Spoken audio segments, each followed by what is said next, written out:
I'm unemployed personal trainer in Dubai at ito ang araw ko. Gumising ako ng masakit ang chest. Ganyan pag atleta, araw-araw may bagong masakit. Huwag lang sasakit ang ethics. Next morning routine natin, apple cider vinegar, lemon, turmeric, and cinnamon. Hindi na rin pala cayenne pepper. Next, magbihis ka na, nagmamadali tayo, no? Nanghali ako ng gising, nasarap yung tulog ko. Maglagay ka ng SPF para hindi ka tumanda agad. Pabango, and then, tara, punta na tayo sa kotse ko. Yung kotse ko nakapark sa Bulkang Mayon, napakainit. Welcome to Coach Job Daily. Another day, another life, another life, another day.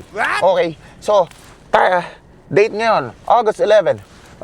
Mag-aalas 4 na. Nag-cancel yung 3 p.m. Nag-cancel yung 4 p.m. Isa na lang kliyente natin. Dalawa, aray ko po. Okay lang yan. Life is good. Nakagawa na ako reels. Nakapag-upload na rin ako. Pera pa din yon. Okay. So, yan o. Tara, trabaho tayo. Magba-backday tayo ngayon kasi nag-push kami. Kasama ko na naman si Omar, no? Kasama niya. Nag-gym kami today, back day and boxing day. And then, punta tayo ng Alcos. Sa Alcos ko saan merong Lucky's Gym. Magtuturo ako ng dalawang tao doon, sabay. Mag-ama. Okay? So, yan. Okay na yun. Okay? Okay? Okay? Like, share, and subscribe naman, no? Para ganahan ako. Okay? Para may pera tayo, para makapag-travel tayo, no? Okay? Salamat. I love you guys. Papakita ko sa inyo ngayon kung paano magka-energy nang walang kinakain. Hindi nyo kailangan ng pagkain.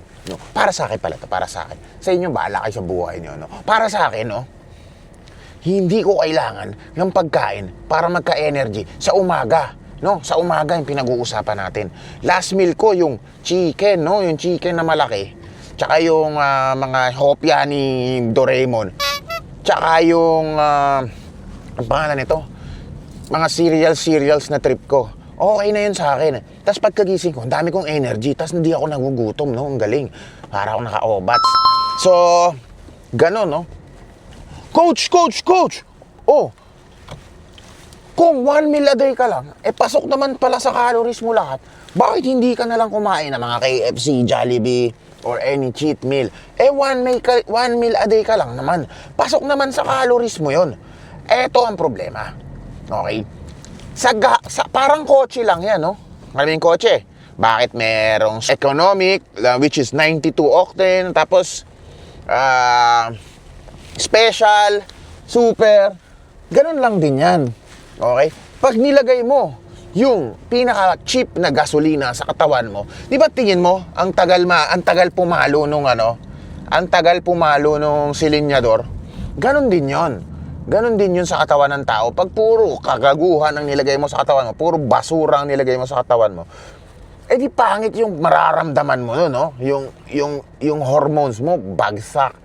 Okay, lagay mo sa mga pagkain mo, puro steak, protein, you know, you get a lot of vitamins. Di ganda ng araw mo niya, no? Okay, panalo. Okay yung nararamdaman mo, yung hormones mo, panalo.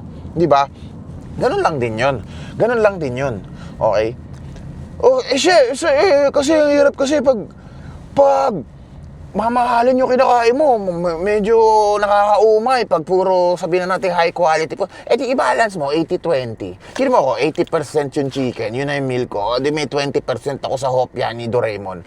Or a little bit of cereals kasi mahilig ako doon. Di okay. Problem solved. Coach, kala ko nagmamakdo ako minsan. Okay? In the end of the week, it's all about percentage of what you eat. Alright? Kung ang week mo, puro panalo, then 20%, then at the end of the day, it's still the same. You know, in the end of the week, it's still quality of food. Meron akong cheat day, kagaya nung last time, di pinagkakain ko. Balance lang, no? Lahat balance. Ang buhay natin ngayon, balance, no? Okay. So, yan.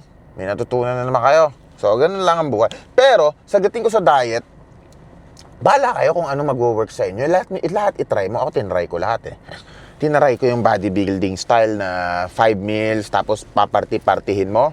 Tinry ko yon. Tinry ko din ang carnivore diet. Hindi ko lang tinry yung vegetarian. Puta, hindi ko maintindihan kung bakit may ganun. I swear to God. Hindi ko maintindihan. Pero respect, kung yun yung trip nyo, what to do? Anong gagawin ko?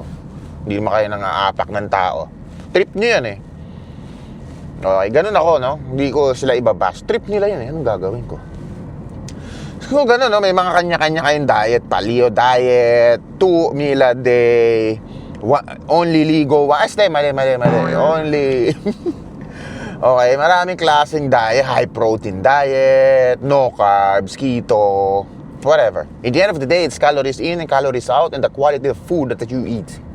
Alright? So yan, ganun lang ang aking diet. Sobrang simple lang, no? Hindi mo na komplikado ka ba? Coach, ba't di ka na lang lagi kang bumibili, ba't di ka na lang magluto? Yan ang sinasabi ko, ako, kasi I'm a money-making machine. Lahat ng oras, naggalaw ko oras. Okay, pag ako nagluto, look, mamamalengke ako. 1 hour, 30 minutes o 30 minutes, mamimili ka. Next, pagdating mo sa bahay, huhugasan mo yung pinamalengke mo, lulutuin mo, icha-chop-chop mo. Okay? Pagka-chop-chop mo, lulutuin mo ngayon yan. Pagkaluto mo ngayon, maghuhugas ka ng pinggan. Kakain ka, maghuhugas ka pinggan. Ilang oras ang nawala? Okay, ilang oras ang nawala?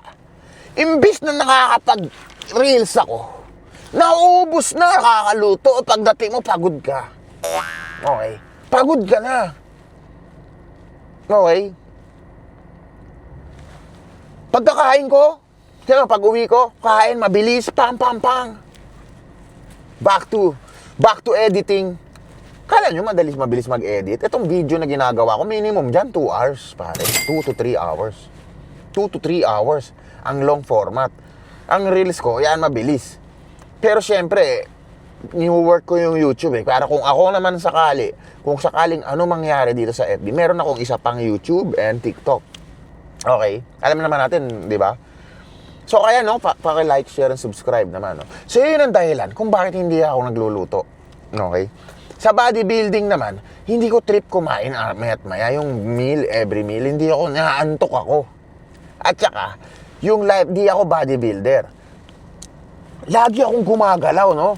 Imagine mo pagkakain mo, next client mo, boxing. Putang sakit sa tiyan nun. Di ba? Okay? So guys, di ako bodybuilder. Kung nagtatanong kayo mag-bodybuilding, maraming coach na magagaling sa Pilipinas. Follow nyo sila. Okay? Hindi po ako bodybuilder. Inuulit ko. Athlete lang po ako. Hindi po ako nagpapalaki. Katawang pang-anuhan lang yung gusto ko. Katawang Arnold Clavio Classics and Mosquito Division, no? Men's Physiques Mosquito Division ang bet ko and Ginoong Undas, Mr. Uniwide. Yan lang po yung gusto kong katawan, okay? Pang magazine ng Tanduay. Pambabae pala yun. Okay? Yun lang ang aking goal, no? Kung naghahanap kayo ng magpalaki, bodybuilder, posting, hindi po ako yun. Maraming coach dyan. O siya, magdadrive muna ako. Mamaya na lang ulit. Pagdating ko ng Oxygen Gym, ayan, nag-warm up na ako. Kasi nga, matanda na si Coach Javi. Kailangan niyan laging yung mobility. Kasi, ang kasukasuan niyan, wala na. Ayan, pinapalakas ko yung ankle injury ko. Nire-rehab ko, no? So, yan, andyan na si Omar. Magba-back day kami. Na-spoiled ko tong bata na to. Ayan, tuloy. Lagi tuloy sumasabay sa akin. Ayaw na mag-gym nang di ako kasabay kahit anong gawin. Pag ako na-deads, di ka na mag-gym. Yan, no? Tapos namin mag-gym ni Omar. Punta tayo sa last and second and third client, Alcus class yun. So boxing yun sa Lucky's Gym. Let's go. Biyahe tayo mga 40 minutes, no? Rush hour, matraffic. Let's go. So maaga pa sa gym, no? So pumunta muna ako sa gasolinahan para kumain. Ano akong favorite yan yung omelette cheese turkey breast yan. Masarap yan. Try nyo. And then of course yung vitamins kong baon yung binili ko. Syempre nainitan na, no? So yan, bumalik ako ng gasolinahan. Bumili akong tinapay tsaka yelo para masarap inumin yung vitamins natin at energy. So yan, huwag kayong inom ng energy drink, masama yan. So andito na ako sa Lucky's Gym, ayan. Patapos na yung session na yung one-on-one training, ay magpa-video ng tatay niya. And then umuwi na ako sa Alquelo Road ako dumaan. Kahit may salik, okay lang, hayaan mo na. Salik is toll gate, kumbaga NLEX, parang ganun dito yon, salik kung tawagin. Yung pagdating sa bahay, mukha na akong haggard, no? Pawis na pawis kasi ako, nagpalit pa akong damit, nakuha kong damit yung suot ko nung isang araw, buwisit. Nakakamadali ko yan. Next, ang pagkain natin, tinesting ko yung food prep ng tropa, ayan. And then, bumili ako ng cereals, wala lang, trip ko lang ng matamis. At di ko makukuha yung protein intake ko, kaya bumili ako ng 1 litrong milk. Alam ko hindi ko makukuha today, wala pa ako masyado kinakain, yun lang. So yan, follow for more fitness tips. Maraming salamat sa panonood. Paki-like, share, and subscribe. At samahan nyo ulit ako bukas. Itatry ko mag-upload araw-araw. Please, pakilike yung YouTube channel ko para magkapera tayo. Tapos magta-travel na ako. Tapos gagawa ako ng team. Editor, manager, cameraman, pornographer, baby girls, and etc. Follow for more fitness tips.